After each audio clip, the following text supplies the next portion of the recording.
Hi friends, മൗനരാഗത്തിന്റെ പുതിയൊരു പ്രൊമോയിലേക്ക് എല്ലാവർക്കും സ്വാഗതം. ഷാരിയെയും സരയുനെയും കാണാത്തതിലുള്ള വിഷമത്തിലാണ് രാഹുലും മനുവും. രാഹുൽ പറയുന്നുണ്ട്, പോലീസിൽ കംപ്ലൈന്റ് കൊടുത്തിട്ടൊന്നും ഒരു കാര്യം ഉണ്ടായില്ല, ഇതുവരെ അവർ എത്തിയില്ലല്ലോ എന്നൊക്കെ പറയാണ്. എന്തായാലും പോലീസ് ഇവിടേക്ക് അന്വേഷിക്കാൻ വരുമ്പോൾ അവരെ കുറിച്ച് മാത്രം പറഞ്ഞാൽ മതി, എന്നെ പറ്റിയുള്ള കാര്യങ്ങളൊന്നും പറഞ്ഞു പോകരുത് എന്ന് പറഞ്ഞ് മനു രാഹുലിനെ ഭീഷണിപ്പെടുത്തുകയും ചെയ്യുന്നുണ്ട്. അതിനുശേഷമാണെങ്കിൽ നമ്മുടെ രൂപയും അതുപോലെ സേനനൊക്കെ ഇങ്ങനെ സംസാരിക്കുകയാണ്. പറയുന്നുണ്ട്, ചാരുമോളെ എന്തായാലും നമുക്ക് നോക്കാം, ചാരുമോളുടെ കാര്യത്തിൽ ഒരു തീരുമാനം എടുക്കണം എന്നൊക്കെയുള്ള രീതിയിൽ ഇങ്ങനെ സംസാരിക്കുകയാണ്. നല്ല വിദ്യാഭ്യാസം അവൾക്ക് കൊടുക്കണം എന്നൊക്കെ പറയുന്നുണ്ട്.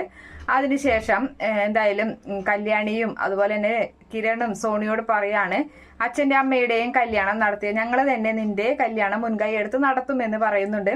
അതിനുശേഷം അവരെല്ലാവരും കൂടി പുറപ്പെടുകയാണ് രൂപയുടെ വീട്ടിലേക്ക്, രൂപയെ കൊണ്ടുവന്നാക്കാൻ വേണ്ടിയിട്ട്. കാരണം ഒരു ദിവസം മാത്രമേ ഇവിടെ നിൽക്കാൻ സാധിക്കുകയുള്ളൂ. അങ്ങനെ അവർ കൊണ്ടുവന്നാക്കുന്നതിന് മുന്നേ തന്നെ നമ്മുടെ രൂപ സേനനോടായിട്ട് പറയുന്നുണ്ട്, എന്തായാലും ഇപ്രാവശ്യത്തെ വിഷു ഉണ്ടല്ലോ, നമുക്ക് എല്ലാവർക്കും ഒത്തുചേർന്നുള്ള ഒരു വിഷു തന്നെയാണ്. കുട്ടികളുടെ ഭാഷയിൽ പറഞ്ഞാൽ അടിച്ചു പൊളിക്കാൻ നമുക്ക് എന്ന് പറയുന്നുണ്ട്. സേനന് ഒരുപാട് സന്തോഷാവാണ്. അതിനുശേഷം അമ്മയെ കെട്ടിപ്പിടിച്ചുകൊണ്ട് നമ്മുടെ കിരൺ വരുന്നുണ്ട്. അതുപോലെ തന്നെ സേനനും രൂപയും അതുപോലെ കല്യാണിയും സോണി എല്ലാവരും കാറിൽ കയറി പോകുന്ന ഒരു ഭാഗമാണ് പ്രൊമോ ആയിട്ട് വന്നിട്ടുള്ളത്. Okay friends, bye, thank U.